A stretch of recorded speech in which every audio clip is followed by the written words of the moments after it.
सीधे रुक करते हैं लखनऊ का। सीएम योगी क्या कुछ कह रहे, सुनते। वह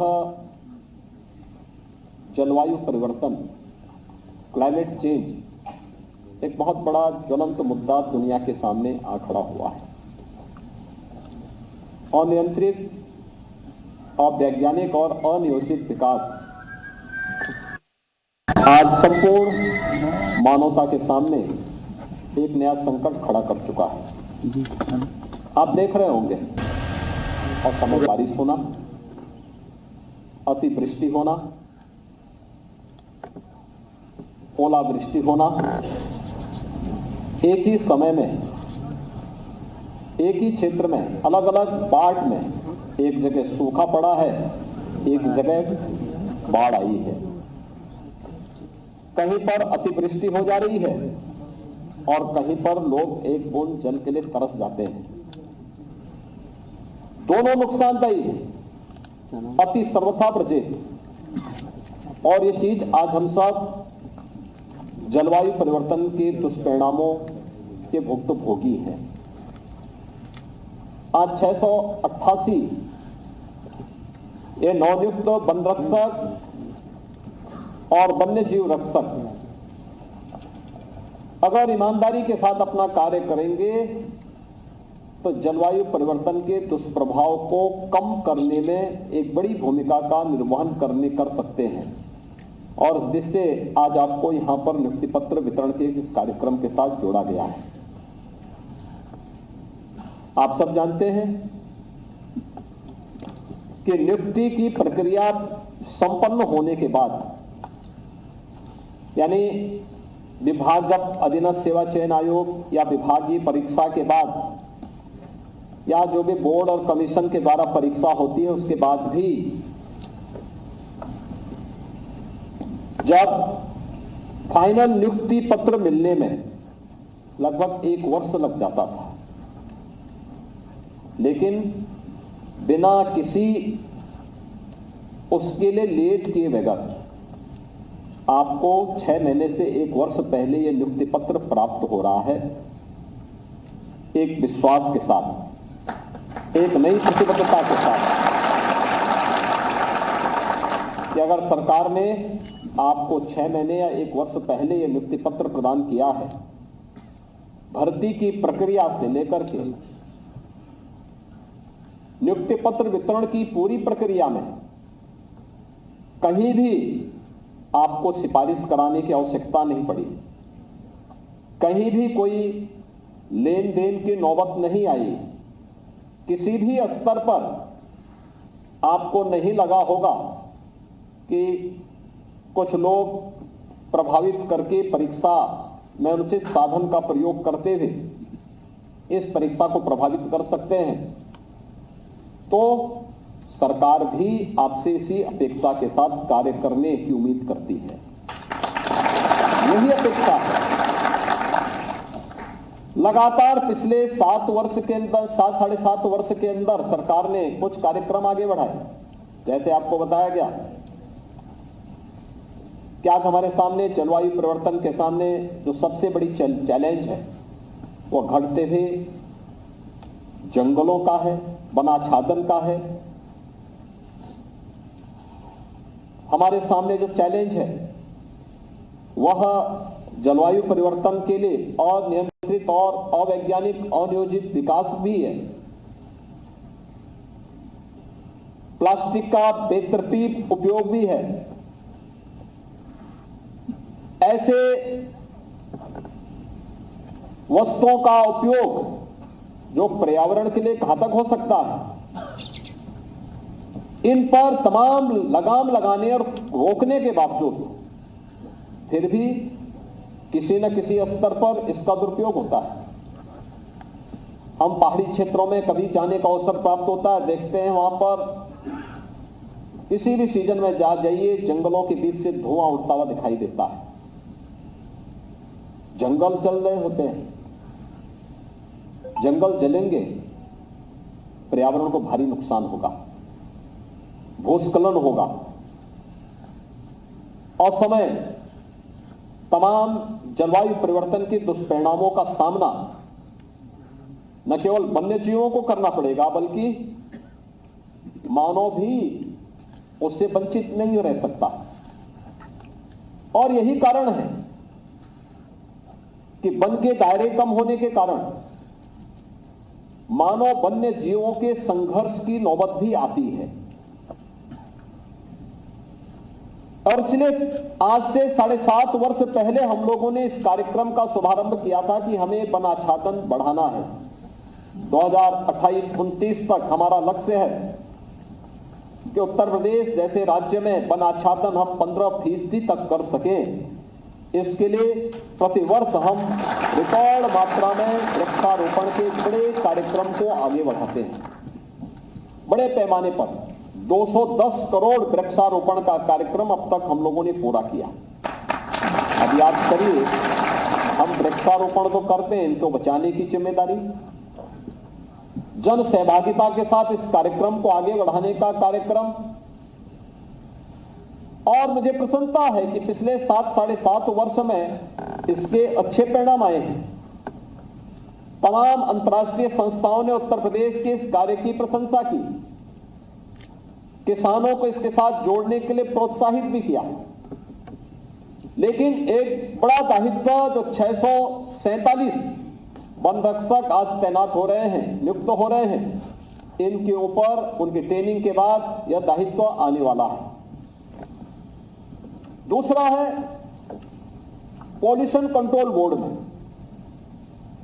पॉल्यूशन कंट्रोल बोर्ड एक बड़ी जिम्मेदारी का निर्वहन कर सकता है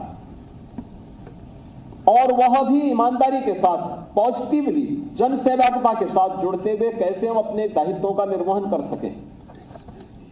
इस कार्यक्रम को भी हम लोग अच्छे ढंग से निर्वहन कर सकते हैं। इसके 41 इंजीनियर भी आज यहां पे तैनात हो रहे हैं।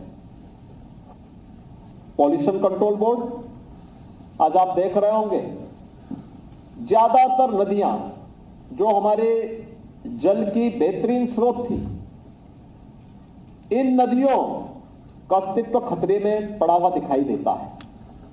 प्रधानमंत्री मोदी जी ने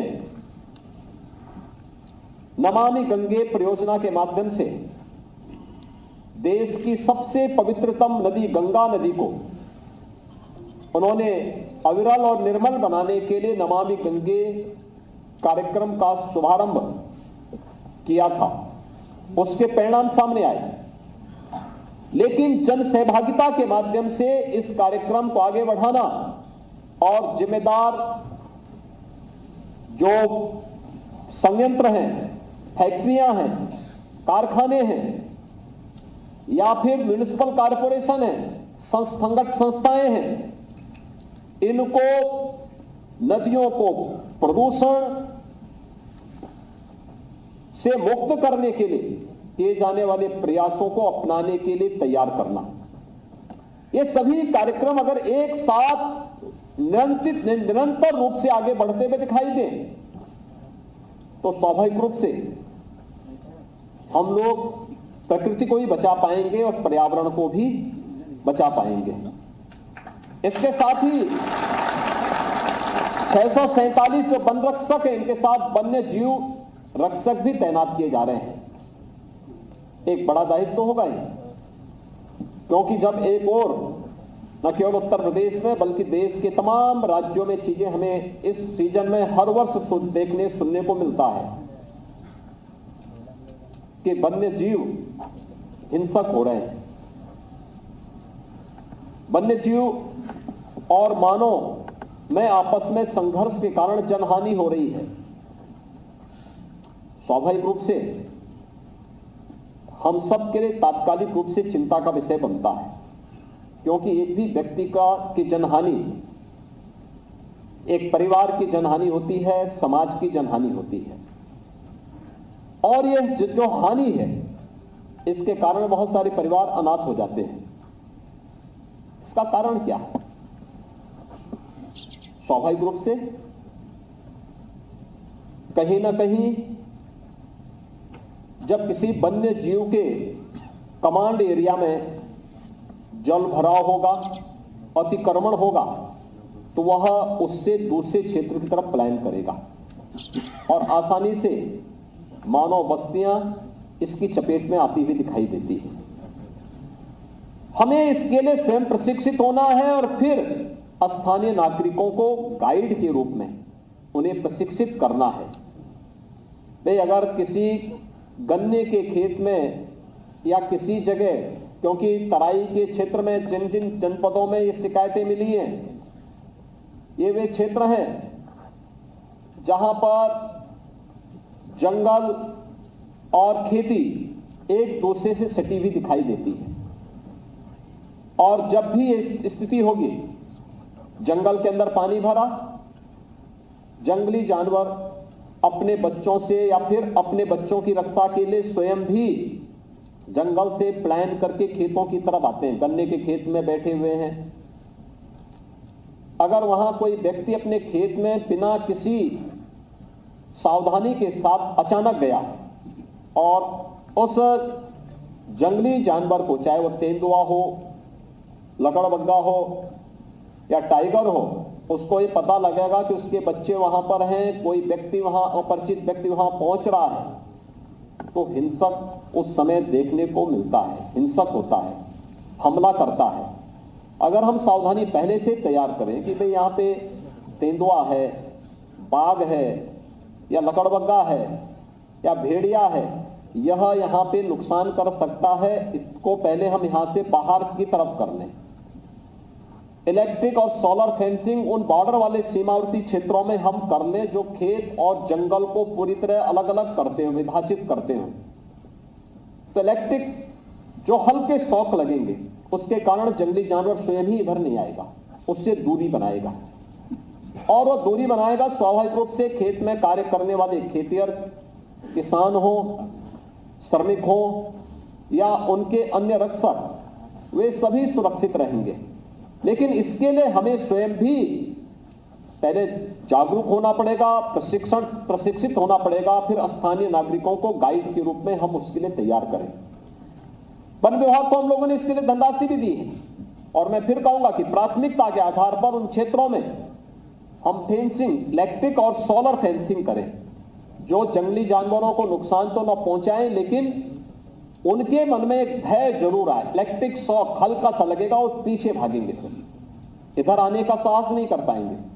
हमें इसको प्राथमिकता के आधार पर आगे बढ़ाना चाहिए जिससे जनहानि को हम रोक सकें और ग्रामीणों में, गांव के लोगों में, आम जनमानस में जो आक्रोश मानव वन्य जीव संघर्ष के कारण पैदा होता है, इस संघर्ष से हम बचा सके। और मुझे लगता है कि बहुत आसान काम कार्य है। एक प्रशिक्षण, इसमें उचित प्रशिक्षण हो, कोई जानवर अचानक हमला नहीं करेगा।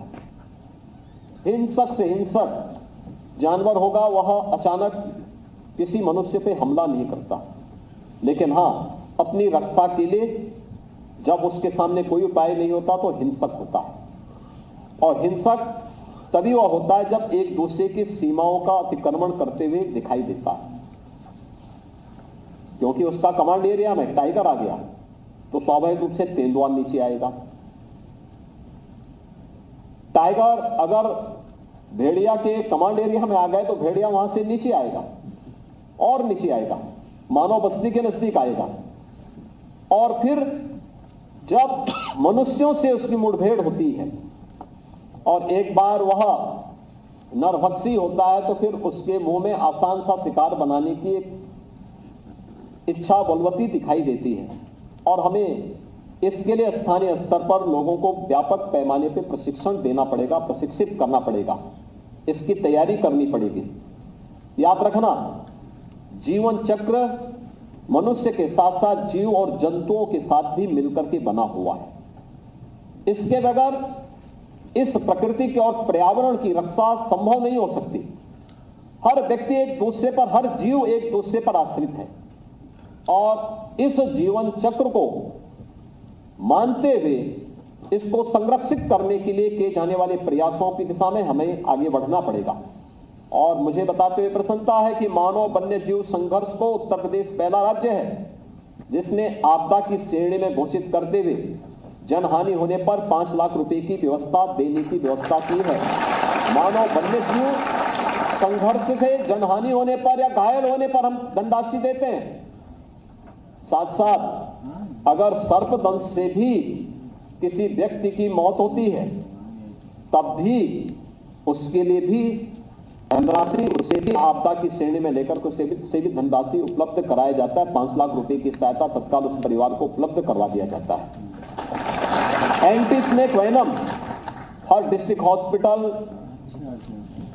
सीएससी और सीएससी में रखने की व्यवस्था भी की गई है, लेकिन इस दिशा में व्यापक पैमाने पर कार्य किए जाने की आवश्यकता है। वनों को अवैध कटान को रोकने की आवश्यकता है। अवैध खनन जिसके कारण वनों को नुकसान होता हो उसको रोकने की आवश्यकता है। या फिर अनावश्यक रूप से बहुत बार ये देखने को मिलता है कि जो वन्य जीवों का शिकार करने वाले शिकारी हैं, ये भी सीमाओं का अतिक्रमण करते हुए जब हमारे क्षेत्र में घुसते हैं, हमें उसको सख्ती के साथ रोकना पड़ेगा। ऐसे लोगों के खिलाफ कार्रवाई भी करनी चाहिए। और ये अक्सर उत्तर प्रदेश के अंदर ऐसे लोगों के खिलाफ बड़े पैमाने पे कार्रवाई हुई। उसी का परिणाम है कि आज वनाच्छादन भी बढ़ा है। वन्य जीव, टाइगर हो, तेंदुआ हो या अन्य वन्य जीवों की संख्या भी यहाँ के जंगलों में बढ़ी है। लेकिन मानव वन्य जीव संघर्ष को हर हाल में रोकना, इसके लिए तात्कालिक उपाय भी करना, लेकिन स्थानीय नागरिकों को भी गाइड बना करके उन्हें प्रशिक्षित करने की दिशा में एक नए प्रयास को आगे बढ़ाने की आवश्यकता है। वहां पे इलेक्ट्रिक और सोलर फेंसिंग की दिशा में भी कार्य करना, इसके लिए ये हमारी प्राथमिकता होनी चाहिए।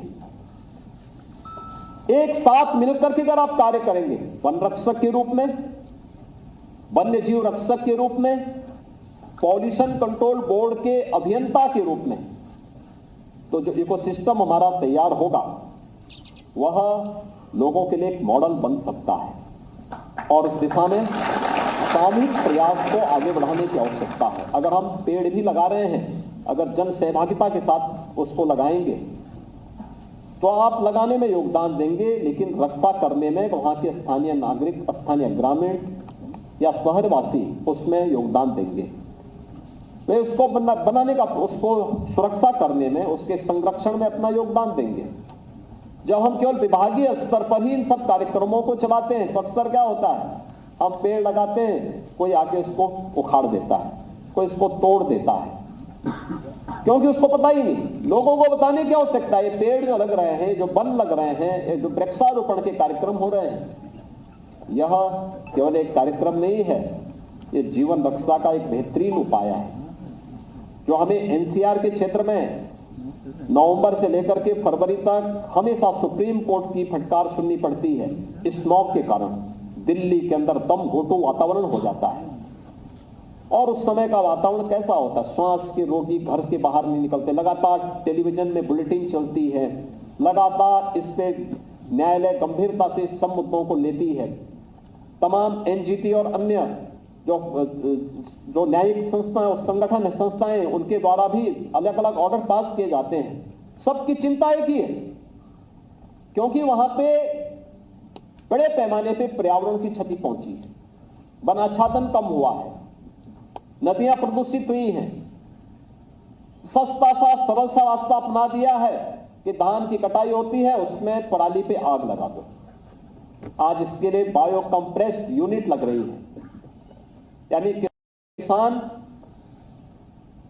आज धान का दाम तो पाएगा ही, लेकिन साथ साथ अतिरिक्त दाम और पराली का प्राप्त कर सकता है। इसके लिए बायो कंप्रेस्ड यूनिट उसके लिए पराली खरीदने की व्यवस्था भी करता है। अच्छा दाम किसान को मिल सकता है। प्रदेश सरकार ने इस दिशा में अनेक कार्यक्रम बनाए हैं भारत सरकार के साथ मिलकर के, और उत्तर प्रदेश के अंदर हमारा प्रयास है कि हम लोग कम से कम 100 बायो कंप्रेस्ड यूनिट लगाएं। कुछ हमारी लग चुके हैं, अच्छी प्रोग्रेस चल रही है, और मैं चाहूंगा कि पॉल्यूशन कंट्रोल बोर्ड को, संबंधित विभागों, वैकल्पिक ऊर्जा विभाग को इस दिशा में इस प्रयास को आगे बढ़ाना चाहिए, जिससे पर्यावरण की रक्षा करने में इथेनॉल, उसके माध्यम से बनने वाला इथेनॉल के निर्माण में भी उत्तर प्रदेश अग्रणी भूमिका के साथ आगे बढ़ सके। आज नियुक्ति की प्रक्रिया के साथ आपको जोड़ा जा रहा है। आपको मुझे बताते हुए प्रसन्नता है कि इस पूरी परीक्षा में हम लोगों ने बहुत पारदर्शी तरीके से अब परीक्षा के पूरे पैटर्न को बदलने का काम किया है। आपने देखा होगा, जब थोड़ी भी हम सावधानी बरत लें तो किसी नौजवान के भविष्य के साथ खिलवाड़ करने का दुस्साहस कोई नहीं कर पाएगा। इसके लिए प्रदेश सरकार ने पूरी पारदर्शी तरीके से नियुक्ति की प्रक्रिया को आगे बढ़ाने का कार्य किया है और इसके लिए हमने सार्वजनिक परीक्षा में अनुचित साधनों की रोकथाम अधिनियम 2024 को लागू किया है, जिसमें हम लोगों ने, चाहे वो नकल माफिया हो, सॉल्वर गैंग हो या पेपर लीक जैसी गतिविधियों में लिप्त ऐसे तत्वों के खिलाफ कार्रवाई करने के लिए, यहां तक कि उसके 1 करोड़ रुपए तक का जुर्माना और आजीवन कारावास तक का प्रावधान हमने इस एक्ट के माध्यम से ऐसे तत्वों के खिलाफ किया है। दूसरा, इसमें भी परीक्षा की शुचिता पर किसी प्रकार की कोई आंच ना आने पाए, इसके लिए हम लोगों ने आर्टिफिशियल इंटेलिजेंस का उपयोग किया है। फिर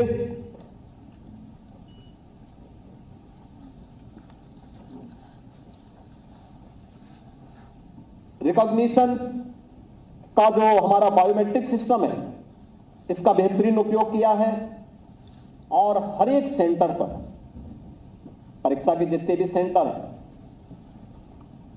प्रदेश में, जितने भी सेंटर बनते हैं, वहां बैठने वाले जो अभ्यर्थी होंगे उनको नहीं पता होता होगा, लेकिन सीसीटीवी कैमरे ऐसे लगाए जाते हैं कि एक एक सीसीटीवी कैमरे को हम लखनऊ में बैठ करके स्क्रीन पर मॉनिटर कर सकते हैं कि ये परीक्षार्थी वहां बैठा हुआ है, इधर उधर क्यों झांक रहा है।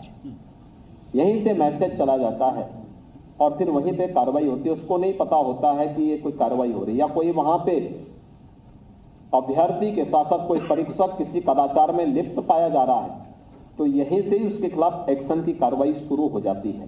तो इसको उस रूप में सीसीटीवी कैमरे से भी आच्छादित करने के कार्य के साथ जोड़ा जाता है और उसी का परिणाम है कि आपने अभी हाल ही में देखा होगा कि कैसे 60,200 पुलिस कार्मिकों की भर्ती की परीक्षा को हमने प्रदेश के अंदर सकुशल संपन्न किया है। पहली बार किसी सिविल पुलिस ने, दुनिया की किसी भी सिविल पुलिस ने इतनी भर्ती की प्रक्रिया एक साथ संपन्न की हो और भर्ती की प्रक्रिया में कहीं कोई आंच नहीं, पारदर्शी तरीके से। और हम लोगों ने तय किया, अभी तो ये आज यहाँ पे 688 पदों पर नियुक्ति पत्र वितरित हो रहे हैं, लेकिन हम अगले 6 महीने के अंदर 40,000 ऐसी भर्तियां हैं जो अधीनस्थ सेवा चयन आयोग के माध्यम से नियुक्ति पत्र के साथ जिनको हम जोड़ने जा रहे हैं। 40,000 नौजवान को नियुक्ति मिलेगी। 60,200 से अधिक पुलिस कार्मिकों की भर्ती की प्रक्रिया पारदर्शी तरीके से संपन्न होगी और जैसे ही भर्ती प्रक्रिया संपन्न होगी फिर इसमें 40,000 और नई भर्ती हम पुलिस कार्मिकों की फिर अध्याचन जारी करते हुए इस प्रक्रिया को उसी पारदर्शी तरीके से संपन्न करेंगे। उत्तर प्रदेश शिक्षा चयन आयोग का गठन हो चुका है, इसमें भी हजारों पदों पर नियुक्ति की प्रक्रिया प्रारंभ होने जा रही है। बेसिक, माध्यमिक, उच्च, व्यावसायिक और तकनीकी शिक्षा में भी भर्ती की प्रक्रिया को पूरी पारदर्शी तरीके से आगे, और उत्तर प्रदेश लोक सेवा आयोग ने भी भर्ती की प्रक्रिया को तेजी के साथ आगे बढ़ाते हुए हजारों पदों पर उत्तर प्रदेश के युवाओं को भर्ती के साथ जोड़ने की कार्रवाई, सरकारी नौकरी के साथ जोड़ने की कार्रवाई को आगे बढ़ाया। जहां आवश्यकता पड़ी है वहां पे उस प्रकार का रिफॉर्म भी किया गया है।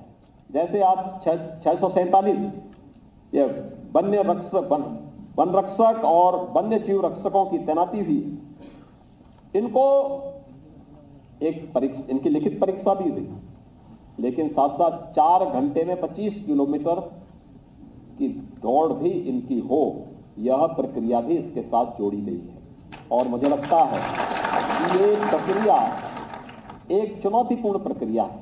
यद्यपि शारीरिक दक्षता तो होनी चाहिए, लेकिन फिर भी उसमें तमाम चीजों में जहां शिथिल करना था वहां शिथिल करने की कार्रवाई की गई, जहां पे सख्ती करनी थी वहां पर सख्ती करने की कार्रवाई भी की गई, लेकिन युवाओं के साथ किसी प्रकार का खिलवाड़ न हो, यह व्यवस्था करने के साथ ही ये पूरी प्रक्रिया को हमने आगे बढ़ाया। और आज इसी का परिणाम है कि जो 688 पदों पर नियुक्ति की प्रक्रिया हुई है, इसमें 124 से अधिक केवल बालिकाएं सेलेक्ट हुई हैं जो अपने इस दायित्व का निर्वहन इस फील्ड में भी करते हुए अपना योगदान देंगे। आपके सामने ये चीजें कुछ मैंने बताई कैसे कैसे भर्ती की प्रक्रिया के साथ हम जोड़ रहे हैं, लेकिन मैं आप सबसे एक बात जरूर कहूंगा। एक क्या 2017 के पहले भर्ती की प्रक्रिया को इतनी पारदर्शी तरीके से इसके साथ सुचितापूर्ण तरीके से करना संभव था? कभी नहीं, वो संभव ही नहीं था, क्योंकि उस समय तो जितने आयोग थे, जितने बोर्ड थे, वे स्वयं ही दागी बन चुके थे। उनके ऊपर तमाम प्रश्न खड़े हो रहे थे। उनके द्वारा किए जाने वाले कार्य उस समय स्वयं संदेह के घेरों में थे और आज भी तमाम की सीबीआई की इंक्वायरी आज भी चल रही है। स्वाभाविक रूप से उन्होंने उस समय ईमानदारी पूर्वक कार्य नहीं किया, युवाओं के भविष्य के साथ खिलवाड़ किया। उस समय सरकारों की कार्य पद्धति ऐसी थी जिन्होंने न केवल युवाओं के भविष्य के साथ खिलवाड़ किया, बल्कि प्रदेश को पहचान के संकट के दौर से भी गुजारा था।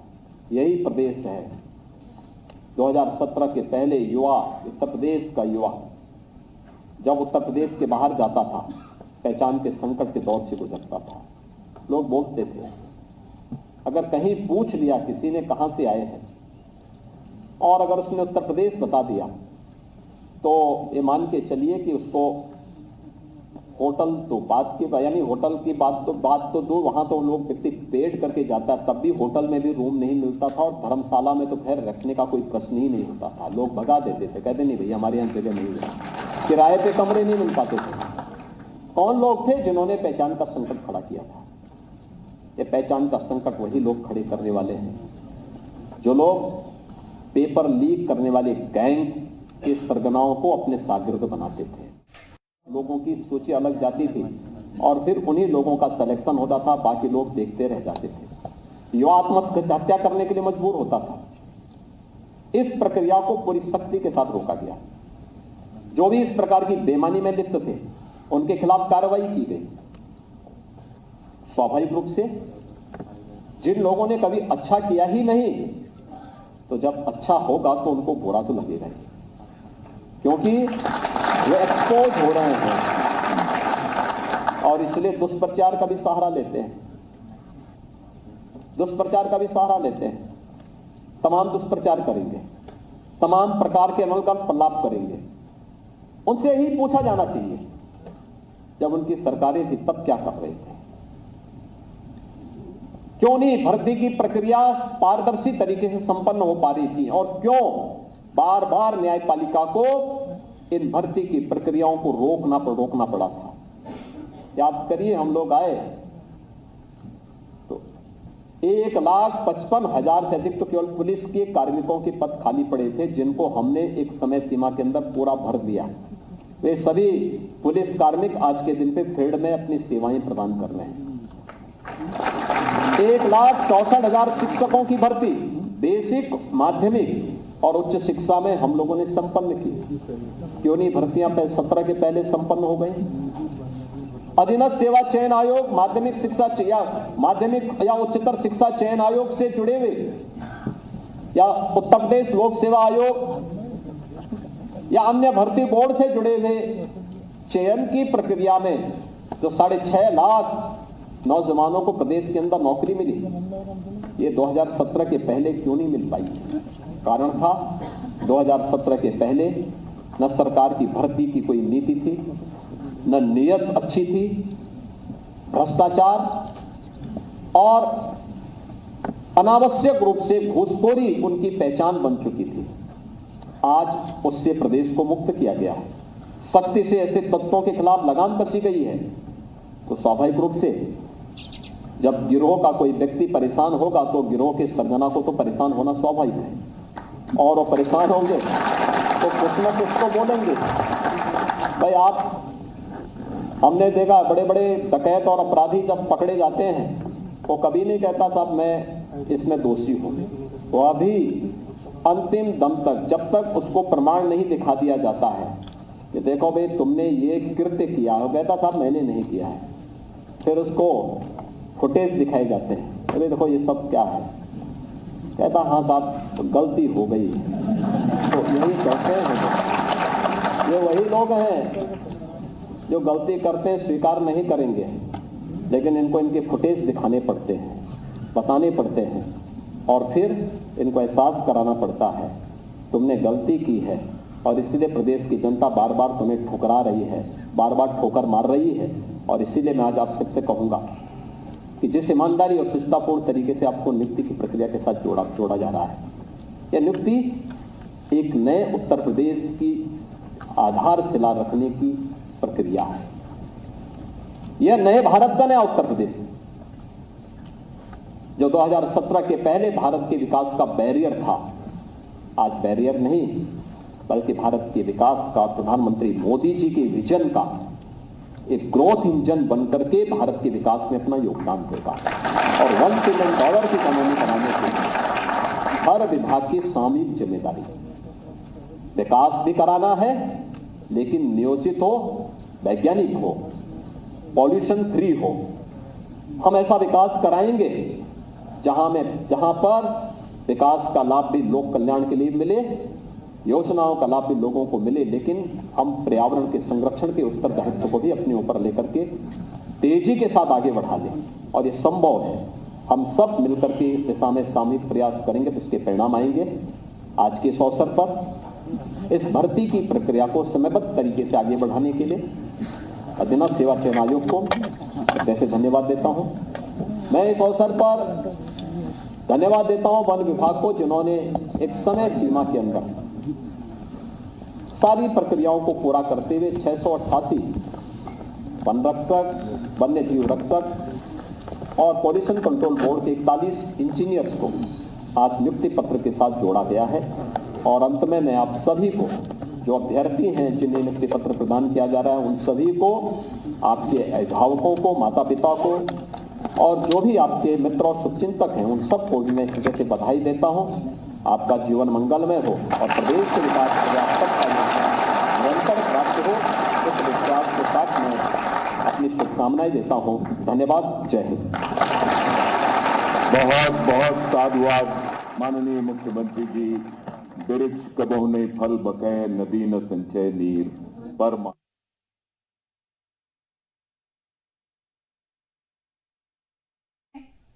41 अवर अभियंताओं को बड़ी सौगात दी गई। तो लखनऊ में एक कार्यक्रम का आयोजन हो रहा है। योगी सरकार का मिशन रोजगार जारी है। कोशिश यही है कि ज्यादा से ज्यादा युवाओं को नौकरी दी जा सके। नियुक्ति पत्र बांटे गए हैं। ये मंच की तस्वीरें आप देख रहे हैं। मुख्यमंत्री ने संबोधन भी दिया और बताया कि कैसे उत्तर प्रदेश को उत्तम प्रदेश बनाने की दिशा में राज्य सरकार काम कर रही है।